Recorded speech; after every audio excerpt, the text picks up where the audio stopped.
Mga higala diya ni Kristo, ni atong Enero 10, atong gisgutan ang kahulugan sa plenarya indulhensya.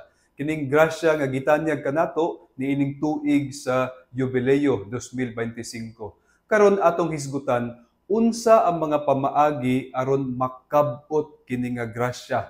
Apan sa dili pa nato hisgutan kini, mangutana ta, asa man gikan kining grasya sa plenarya indulhensya? Ang atong simbahan nagtudlo kanato nga kining plenarya indulhensya nagagikan sa kabuhong sa mga merito ni Kristo, ni Maria ug sa tanang mga santos, ug ang simbahan maoy gitahasan niini aron pagpaambit alang sa katawhan, alang sa kaluwasan ug pagkabalaan sa tanan. Unsa man ang mga kondisyones ug mga buluhaton nga angay natong sundon aron madawat ang plenarya indulhensya. Hinumdumi kini, adunay tulo ka major conditions nga angay natong sundon aron masigurado nga anaa kita sa kahimtang sa grasya sa atong pagdawat sa plenarya indulhensya. Unsa man kining tulo ka major conditions?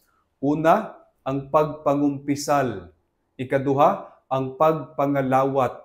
Ug ikatulo, ang pag-ampo sa intensyon sa atong Santo Papa. Gawas sa tulo ka major conditions, kinahanglan nga muhimo kitag usa ka buhat sa indulhensya or indulgence act aron makumpleto ang mga rekisito sa pagdawat sa plenarya indulhensya. Akong hisgutan karon ang 8 ka mga kategorya sa mga buhat sa indulhensya or mga indulgence acts. Dili kinahanglan nga kumplituhon nimo ning tanan.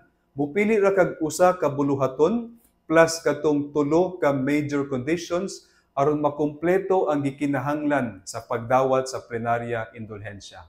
Ang una nga kategorya mao ang pilgrimage o ang pagbisita sa mga simbahan nga gipili isip mga Jubilee Pilgrim Churches. Sama pananglitan sa upat ka major basilicas dito sa Roma, sa mga simbahan sa Holy Land.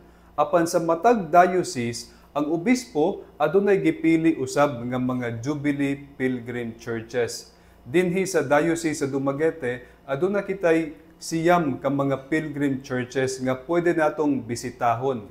Ug mao ni sila ang simbahan sa Katedral sa Dumaguete City, ang simbahan sa Sibulan, simbahan sa Tanhay, simbahan sa Himalalod, simbahan sa Mabinay, simbahan sa Bayawan, ang simbahan sa Shaton, ang simbahan sa Bakong, o ang simbahan sa Siquijor.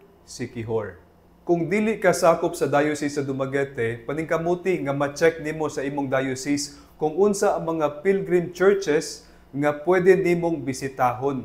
Ug sa pagbisita sa pilgrim church, mao ni siya'y mga buluhaton, pananglitan, Eucharistic adoration or meditation, pag-ampo sa santos nga rosaryo ug uban pang mga alampuon alang sa atong mahal nga inahan, ang paglitok sa kredo sa atong pagtuo, ang pag-ampo sa intensyon sa Santo Papa, pinagi sa pag-ampo og usa ka amahan namo, usa ka maghimaya ka Maria ug usa ka himaya sa amahan.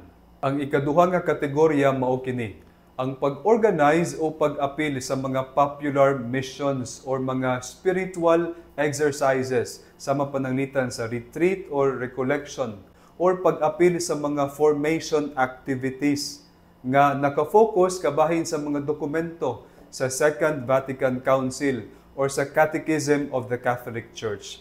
Pamaagi aron mas mailhan, mas mapalalo mga atong pagtuo ug paghigugma sa Ginoo ug ang atong pag-ila sa atong simbahan.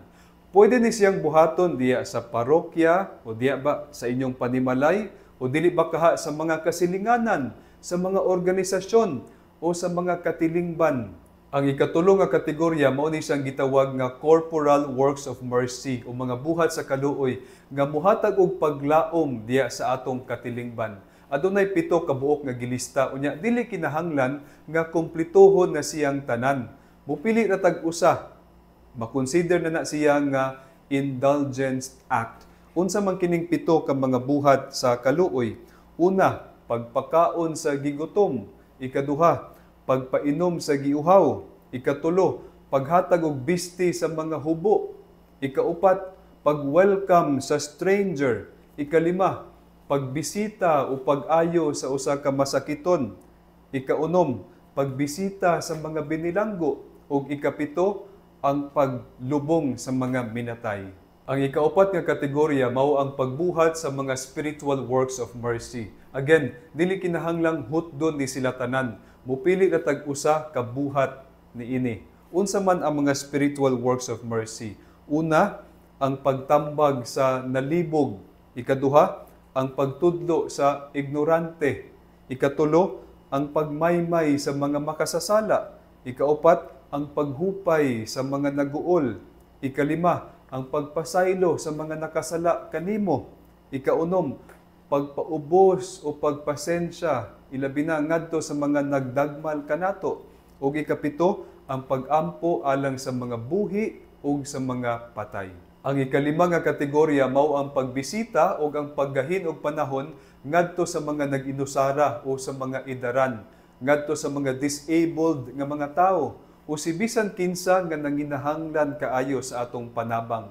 Atong dad-on ang gugma ug presensya ni Kristo ngadto kanila. Ang ikaunom nga kategorya mao ang paghimo og mga personal nga mga inisyatibo diya sa espiritu sa pagpenitensya aron sa pagpugong sa kaugalingon, aron malikayan ang pagpatuyang pananglitan sa pagkaon, pagpatuyang sa gamit sa mga gadgets o diya sa social media, pagpatuyang sa atong lifestyle o bisan unsang mga buluhaton nga nakasentro lang sa kaugalingon ug nakalimtan na nato ang uban ug nakalimtan na gyud ang Ginoo.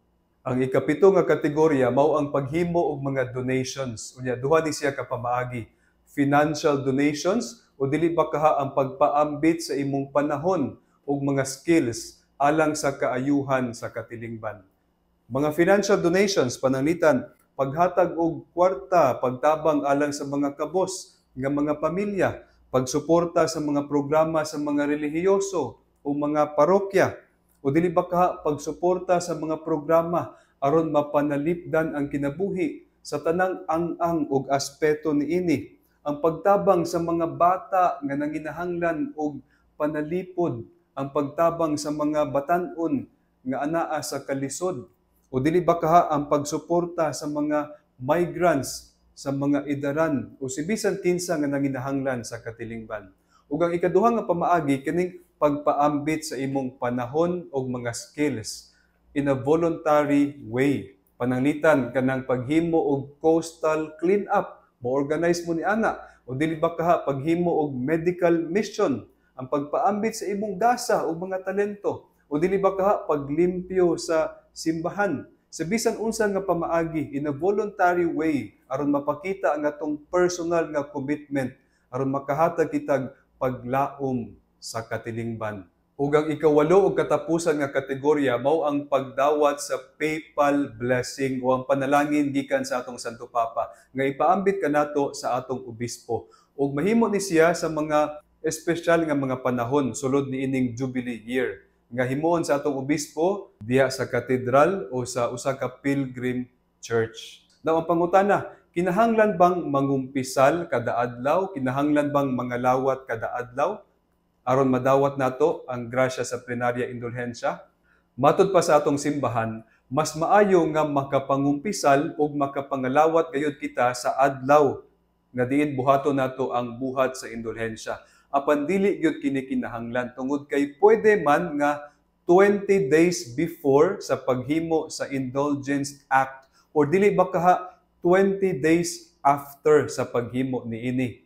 Ang pangutana, kinsa man ang pwedeng makadawat sa plenarya indulhensya? Ang tubag, pwede nimong mapangayo kini nga grasya alang sa imong kaugalingon or alang sa usa ka kalag sa purgatorio. So imagine na igsuon, kung kada adlaw kang muhimo sa buhat sa indulhensya, daghan kaayong mga kalag sa purgatorio ang atong matabangan aron madala sila didto sa gingharian sa langit. Ang nakanindot niini matud pa sa atong simbahan, pwede gani nga magdungan duha ka indulhensya madawat sa kaugalingon o sa usa ka kalag sa purgatorio. Kanus amang kini mahitabo sa panahon nga kaduha ka makasimba o makapangalawat ni anang adlawa. Pananglitan, sa unang pagkalawat nimo, pagsimba, imong pangayoon ang indulhensya alang sa kaugalingon. Unya pagkahapon kung makasimba o makapangalawat na usab ka ug mubuhat og usa ka buhat sa indulhensya, pwede nimong mapangayo alang sa usa ka kalag dito sa purgatorio aron mapapas na ang silot temporal ug madala na siya didto sa langit. Adunay nindot nga pangutana, unsay buhaton sa mga masakiton ilabi na naa na sa katre, sa mga monghe ug mongha, sila nga mga nagtrabaho sa ospital o naa sa barko o katong mga nalimitahan, walay panahon o dili na lig-on ang lawas, dili na makahimo sa mga pilgrimages o mga buhat sa indulhensya. Unsa may ilang buhaton aron makadawat gihapon sila niining grasya.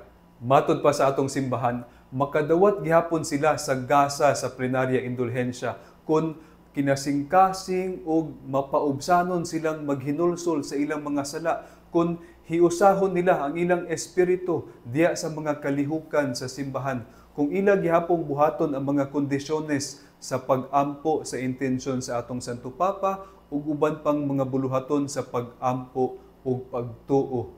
Matod pa ni Papa Francisco, ang Jubilee Year usa ka kahigayunan aron atong madawat ug atong sination ang naghingapin ug walay kinutuban nga kaluoy ug gugma sa Ginoo.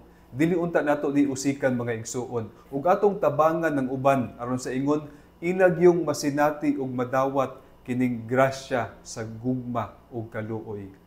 God bless you.